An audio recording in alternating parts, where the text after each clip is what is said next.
Hello tout le monde et bienvenue dans ce nouvel épisode de podcast. Aujourd'hui, on continue sur notre série des Small Talk About Drama. J'espère que vous allez tous bien et c'est un podcast solo aujourd'hui avec Liansu ou Lia. On va parler de Lost You Forever ou bien Perdu pour toujours en français. Donc déjà, je vais juste parler de la saison 1 parce que la saison 2 n'est pas encore sortie, voilà. Donc c'est un drama chinois inspiré d'un novel. Donc un novel qui s'appelle The Book of the Mountain and Sea, ou le livre de la montagne et de la mer, j'en sais rien, quelque chose du genre. Il est sorti en 2023. C'est un drama de type scientia, qui veut dire fantastique, pour ceux qui ne savent pas, où on parle de personnes immortelles, tout ça. On pratique de la cultivation, voilà. Et de type romance. Alors beaucoup de romance sur ce coup-là, c'est un peu le cœur, je trouve, quelque part, du drama. Il y a romance et beaucoup d'amitié. Il est disponible sur Viki et certainement à d'autres endroits, mais je ne sais pas. Il a 39 épisodes. C'est des épisodes de classiques, entre 45 et 50 minutes max, avec les OST. Enfin, avec l'opening, quoi, genre le début et la fin. Et juste pour vous parler des acteurs, on a notamment Yanzi qui joue la rôle principale de ce drama. Et pour moi, je sais pas pour d'autres personnes, mais Yanzi, c'est genre la reine des scientia dans ma tête, parce que qu'elle a joué dans Ashes of Love ou Cendres d'amour. Un drama sorti en 2018, si je me souviens bien, avec genre 60 épisodes de 45 minutes, donc très très long. C'était mon premier du coup drama aussi long, drama chinois. J'étais pas encore habituée, on m'a forcé pour le regarder, mon frère m'a forcé. Mais franchement, même si les animations, le contexte, genre le monde féerique du scientia, de la partie fantastique, des gens immortels, tout ça, j'avais du mal, beaucoup de mal même. Mais honnêtement, 60 épisodes, ça m'a suffi pour me mettre en fait complètement dans le bain. On retrouve aussi Yanzi notamment dans un autre scientia qui s'appelle Immortal Samsara. Elle a joué dans The Art of Love. Je ne sais pas comment on prononce ça en, en anglais. Bref, juste pour dire, du coup, elle joue avec César dedans. Elle a joué dans Gogo Squid, qui n'est plus un scientia, enfin, c'est comme The Art of Love, c'est un drama moderne. Et caméo dans Gogo Squid 2. Ouais, je fais beaucoup d'introductions pour Lost You Forever parce que je suis concentrée sur Yanzi. Ne vous inquiétez pas, je vais pas faire la même chose avec les autres acteurs parce que honnêtement, j'ai pas de la matière pour en parler. Donc, on va revenir sur Lost You Forever. Donc, on a notamment Yanzi, donc l'actrice principale. On a Jan Wen-hee, Dan Wei qui joue aussi dans j'ai découvert dans Till the End of the Moon pour ceux qui connaissent. Donc c'est un drama aussi qui est sorti cette année. Premier drama avec plein de effets spéciaux genre trop beau pour mes yeux, voilà. Et d'ailleurs j'ai été I was fooled by that, non, parce que genre je m'attendais à un truc genre extraordinaire, mais en fait c'est extraordinaire au niveau de l'animation, mais pas tant que ça au niveau de l'histoire. En tout cas c'est ce que j'en pense. Et on a aussi Tangenchi dans ce drama. Donc, pour le synopsis, donc le contexte de ce drama, bien évidemment, je vais encore me référer à Viki. Je sais, je fais beaucoup trop de pubs de Viki. C'est comme s'ils me payent, mais non, en fait. C'est juste que je regarde tout ce que je vois dessus. Et voilà, tout simplement. Donc, je m'inspire un peu de Viki, mais pas trop, voilà. Donc, on est dans un monde composé de 3 royaumes. Et on a une princesse qui est jouée par la rôle principale qui s'appelle Xiao. Et elle a grandi à la cour impériale, une princesse qui ne manquait de rien. Bon, en réalité, elle a vraiment pas grandi là-bas. Elle est née là-bas, a passé pas mal de temps là-bas, voilà. Son meilleur ami d'enfance, qui est aussi son cousin, donc le prince Yuan Chenxuan. Voilà, il s'appelle comme ça. Je crois qu'il y avait une suite à la phrase, mais non. Et du coup, dès leur plus jeune âge, ils rêvent de se marier et de passer toute leur vie ensemble. Désolée Vicky, mais qu'est-ce que c'est que ça? Ah, je m'excuse beaucoup, beaucoup, beaucoup, mais je pense que ça, c'est juste dans la tête du cousin, vraiment, sans déconner. Et en plus, c'est chelou à dire ça comme ça, mais comment ça, le cousin veut se marier avec sa cousine? C'est genre, non. En gros, le cousin, donc, le prince Chen, il veut passer sa vie avec Xiao, parce que ça serait cool, parce qu'ils vivent bien, genre, dans- ils sont bien, quoi. Mais il n'y a jamais de notion de. Il n'y a pas de notion de mariage quand ils sont genre petits, quand ils parlent entre eux. Bref. Mais le destin a d'autres projets pour Xiaoyang. Après avoir connu de nombreux défis et difficultés, Xiao se retrouve totalement dépouillée de son identité et de son passé royal. Elle se retrouve finalement dans une ville nommée Tianchu. Tianchu et j'en sais rien.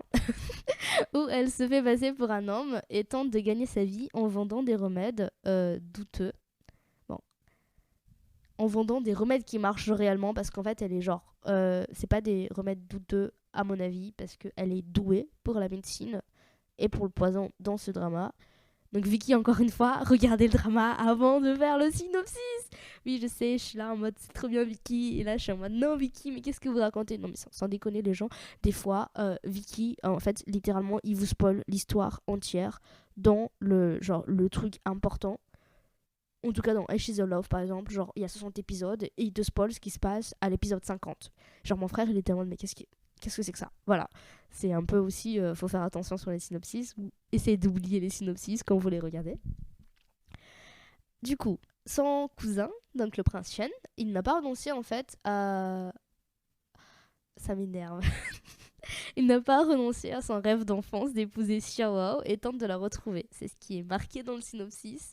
C'est en partie vrai.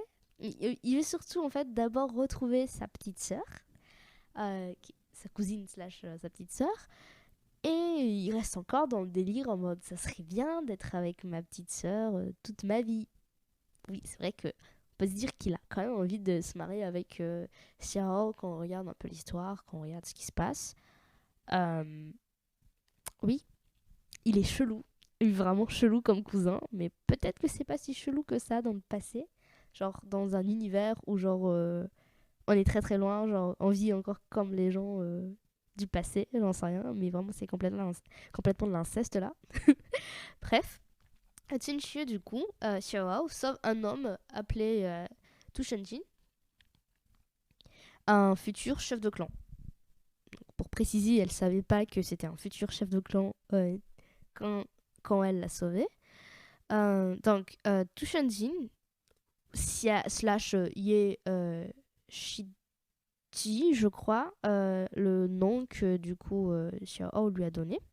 Lui, il commence à tomber amoureux de Xiao. Et c'est pareil un peu du côté de Xiao. Elle développe également un peu des sentiments pour lui. Yeshidi, du coup, il passait son temps à suivre Xiao un peu partout, à faire ce que Xiao aime, genre essayer de lui plaire. Et genre, à un moment donné, il était là en mode je t'abandonnerai jamais, je resterai toujours avec toi, quoi qu'il arrive. Mais en fait, au final, on découvre que c'est le futur chef d'un clan qui doit genre partir hein, parce qu'il a des devoirs à faire.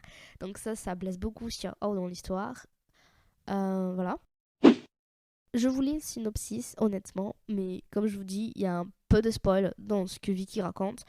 Et forcément, oui, là, on nous parle pas mal de ce qui se passe dans les 10 premiers épisodes, globalement. Genre, la grosse introduction de l'histoire. Voilà. Je continue. Les choses sont sur le point de se compliquer pour, du coup, Xiaohao. Quand elle rencontre également un démon qui a 9 têtes, aux cheveux blancs, sous forme humaine, nommé Xianliu. Donc ce démon-là, il est un peu rude, impatient avec elle, sans blague. Il est complètement violent avec elle, genre, il a l'air genre doux et tout ça, mais red flag, hein, les gars. Voilà. Le truc, c'est que Xianliu semble aussi étrangement attiré par elle. Ça, on le voit en tant que spectateur, mais on le voit pas trop en tant que Xiao. Voilà. Donc pendant ce temps, attendez, juste pour vous dire, dans tout ce contexte-là, genre Xiao est un homme, genre elle est complètement un homme dans le corps. C'est juste qu'ils sont au courant que c'est une fille parce que genre ils sont capables de comprendre que c'est une fille, voilà. Pendant ce temps, du coup, le prince Xian a finalement réussi à trouver Xiao. il l'a pas trouvé. Vous verrez, mais bon, il l'a trouvé. Ils sont devenus amis entre-temps, mais c'est pas... il l'a pas vraiment trouvé, voilà. Donc, l'amour, la tragédie, attend-il cette princesse perdue? Voilà le titre, enfin la question que le synopsis de Vicky nous introduit le drama. Donc, Perdu pour toujours, saison 1 ou Lost You Forever, et c'est une série dramatique chinoise de 2023 qui a été réalisée par Chen Xin. Voilà. Euh, c'est un synopsis très détaillé qui révèle pas en fait finalement grand chose de l'histoire. Ok, ça résume pas mal quand même le début de l'histoire, ou en tout cas nous met dans le contexte. Le truc c'est que genre beaucoup d'épisodes au début on nous présente du coup le premier épisode nous présente Xiao Hao et le prince Xuan quand ils sont encore enfants. Donc là on retrouve beaucoup de relations frères et sœurs. Vous pouvez dire tout ce que vous voulez. Pour moi, c'est ça, c'est pur. Il n'y a pas de je vais me marier avec toi plus tard parce qu'ils ont juste pas cette notion-là. Même s'ils ont envie de se marier plus tard, pour moi, c'est pas. Ils ont pas cette notion-là dans leur tête. Voilà, donc c'est une relation frère et sœur pure. Le truc, c'est que on va voir dès le premier épisode qu'ils vont vraiment subir plein de trucs, plein de tragédies. Genre, le prince Xuan, il perd ses deux parents, genre son père à la guerre, et après sa mère qui se suicide devant lui. Après, on a Xiao, qui a sa mère, c'est un général du coup du pays de prince Xuan, et elle s'est sacrifiée pour son pays à elle, donc à la guerre. Et donc Xiao Hao, elle doit retrouver du coup son père, elle doit revenir vers son père, mais entre-temps, on lui a mis dans un endroit, genre pour qu'elle attende quoi, un bail comme ça.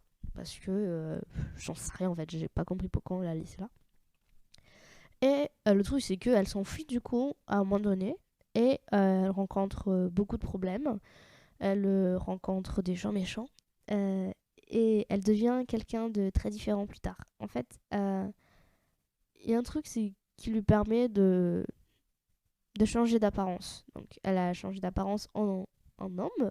Donc elle a gardé cette identité, comme elle s'appropriait cette identité en fait comme ça, c'est vraiment son identité. Elle passe presque 300 ans dans dans cette identité-là. Et c'est dans cette identité-là qu'elle rencontre son cousin, donc Prince Xuan, le futur chef du clan Tushan, donc Tushantin, qu'elle a sauvé, mais qu'elle ne savait pas non plus que c'était quelqu'un d'important, et qu'elle rencontre le démon, qui est du coup une personne importante à ce moment-là, qui est en fait le leader d'une armée de rebelles contre les deux royaumes qui sont maintenant mis en place, globalement. Parce qu'il y avait 3 royaumes à la base, et genre ils ont gagné le royaume quoi. Genre la famille du prince Xuan, en tout cas le royaume du prince Xuan, ils ont gagné la guerre, notamment là où la mère de Xiao est morte, où le père aussi du prince Xuan est mort contre les Chenrong qui n'existent plus du coup. Voilà. J'espère vraiment que je vous ai pas perdu dans le blabla que je viens de faire. Sinon, on peut maintenant genre entrer un peu plus sur ce que j'en pense de la série. Donc premièrement, je vais vous dire qu'il y a quelque chose que j'aime beaucoup avec cette série, c'est que je sais qu'il y a une saison 2. Voilà, c'est que ok, il y a 39 épisodes pour la saison 1, mais il y en a genre potentiellement 21 épisodes pour la saison 2, dont je ne sais pas qui va sortir quand, mais on sait tout simplement que c'est les mêmes acteurs, c'est le même délire, il n'y a rien qui change. Et genre on n'a pas à attendre longtemps normalement, j'espère vraiment qu'on va pas attendre longtemps. Il me semble que c'est déjà fini le tournage. Et ça, juste pour ça, je suis trop contente parce que moi je me dis, ok, je finis la saison 1 parce que je l'ai pas encore fini. Quand je finirai la saison 1, je serai là en mode, ok, il y a plein de choses encore qui sont pas encore très bien détaillées, je veux voir la suite. Au lieu de peut-être potentiellement nous donner genre un drama de 60-70 épisodes, et genre au bout d'un moment, si c'est pas intéressant, genre on en a marre. Et genre là, je suis trop contente du fait que genre il y a autant d'épisodes, et je suis genre vers la moitié du drama de la saison 1, genre vers une vingtaine d'épisodes, et pour être honnête, je trouve que c'est pas encore très bien introduit, genre on comprend en fait ce qui va se passer, genre c'est quoi le délire, genre qui va être contre qui, genre c'est quoi la partie romance, même si c'est un peu compliqué. C'est un peu flou pour la partie romance parce que, bon, on a 4 garçons, une fille, on se demande bien ce qui va se passer. On nous dit que la fille, elle est amoureuse d'un gars, du coup, Tushandin, qu'elle avait sauvé, mais franchement, pour moi, il y a un peu de doute là parce que je suis pas sûre si elle l'aime vraiment ou c'est genre une sorte de genre de pitié. Même Tushanjin le s'est dit à un moment donné, genre je veux pas, je cherche genre ton amour, pas genre ta pitié. Bon, il le dit pas, mais il pense ça. Voilà. Donc ça c'est un peu flou parce qu'on sait pas exactement quelle romance en fait on va vraiment avoir à la fin. On a le cousin, j'espère qu'il y aura jamais de romance avec le cousin parce que franchement c'est son grand frère, on va pas chercher loin, j'ai pas envie, voilà. Et avec le démon à 9 têtes, il est assez violent, comme j'ai dit tout à l'heure. Bon, ils disent que c'est un peu rude et impatient avec elle. Il est complètement violent pour moi, c'est un red flag. De ouf, genre, c'est quoi ce délire? Mais en même temps, tous les autres garçons, c'est des red flags, à part un seul. Genre, il y en a un qui a un cousin, il y en a un autre qui est genre futur chef de clan, donc il a plein de responsabilités. Genre, il peut pas juste partir comme ça. Et on a un démon qui est genre chef d'un clan de rebelles et qui est genre impatient, qui est en fait capable de te faire genre archibald juste parce que t'as dit peut-être quelque chose qu'il fallait pas, j'en sais rien. Et après t'as le dernier garçon qui est qui a beaucoup d'ambition, qu'en fait qui est pas encore très bien présenté là à l'épisode où je suis. On sait pas exactement comment il est genre très gentil, c'est genre le green flag de tous les garçons, des 4 garçons en fait. Le petit problème c'est que on nous dit qu'il a beaucoup d'ambition et on sait pas exactement ce qu'il a derrière la tête. Genre comment il va se comporter avec notre rôle principal, je ne sais pas parce que je suis pas encore à ce niveau-là. Donc voilà, vraiment, pour vous dire, globalement, c'est niveau romance, il y a la matière. Genre, ok, beaucoup de garçons autour d'une fille, c'est vraiment trop bien pour une fille, mais euh, dans le sens où, genre, pour moi, c'est pas du tout prévisible à l'heure actuelle, donc ce qui va se passer du côté romance, voilà. Après, du côté genre pouvoir, guerre, tout ça, on sait que du côté du prince Xuan, c'est un prince, il veut devenir roi, mais bon, ça va pas être aussi facile pour lui parce qu'il y aura des gens contre ça. Donc on va découvrir ça, comment ça va se passer, comment du coup les autres garçons, qui sont aussi des amis, va l'aider dans cette quête, sauf le démon, parce que le démon est contre. Enfin, c'est le chef des rebelles, donc c'est pas son délire. Hein. Son délire, c'est tuer le prince. Bref, on a beaucoup de ce genre de choses. Voilà, globalement, ce que j'avais à dire. C'est un drama qui est classique. Je sais pas si c'est classique, on va dire, mais c'est pas genre archi compliqué à comprendre. C'est assez calme. Il n'y a pas énormément de choses qui se passent, mais c'est assez calme pour nous divertir. Voilà. En fait, j'avais peut-être besoin de ce genre de drama là en ce moment de ma vie parce que genre c'est un peu le rush et ce drama permet en fait d'être genre un peu plus calme dans les trucs. Ok, je veux savoir la suite, mais genre c'est pas genre on te présente ça en mode slash. Il y a un gros truc qui va se passer dans le prochain épisode, tu dois le regarder. Non, c'est pas c'est pas du tout comme ça. C'est juste en mode ok, écoute, il se passe ça. Ça serait intéressant de voir ce qu'il y a dans la suite mais tu peux attendre, voilà. Donc voilà. Après, je sais pas si c'est ennuyant pour d'autres personnes, mais voilà pour vous présenter un peu ce drama. Et j'espère, du coup, quand la saison 2 sortira, je vais vous dire aussi, du coup, mon avis, mais j'en ai aucune idée quand est-ce qu'elle sortira, si ça se trouve dans un an, je sais pas, voilà. En tout cas, merci d'avoir écouté l'épisode jusqu'à la fin. Je suis bien là en train de parler d'un drama que j'aime, genre toute seule, genre dans le lit et tout. Je suis vraiment bien. Euh, écoutez, hein, franchement, si ce que je viens de dire vous donne envie de regarder le drama, ok. C'est peut-être genre, on va m'accuser de spoil, j'en sais rien. Mais Je me rappelle juste que genre c'est le synopsis de Vicky, donc oui, il y a peut-être du spoil, mais c'est genre pas dramatique là sur le coup, genre ça nous présente vraiment le contexte de l'histoire. Donc j'espère que ça vous a plu cet épisode, et je vous dis à la prochaine fois. Donc le prochain podcast solo, on va parler du coup de la deuxième partie du thème sur les dramas, sur le boucle temporelle, voyage dans le temps. Et on parlera d'un drama chinois qui s'appelle Reset et d'un drama coréen qui s'appelle Alice. Voilà, je vous dis au revoir, bye bye les gens.